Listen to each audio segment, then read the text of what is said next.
สิ้นอเวราโหนตุจงเป็นสุขเถิ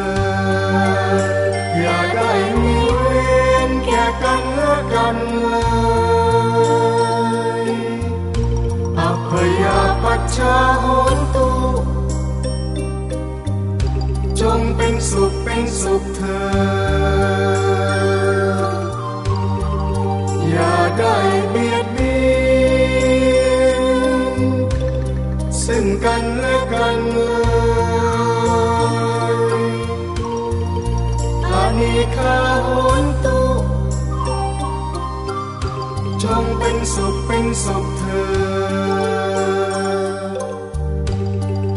อย่าได้มีความทุกข์กายทุกข์ใจเลยสุขีอัตตานังปริหารันตุจงมีความสุขกายสุขใจรักษาตนให้พ้นจากทุกภัยทั้งสิ้นเถิด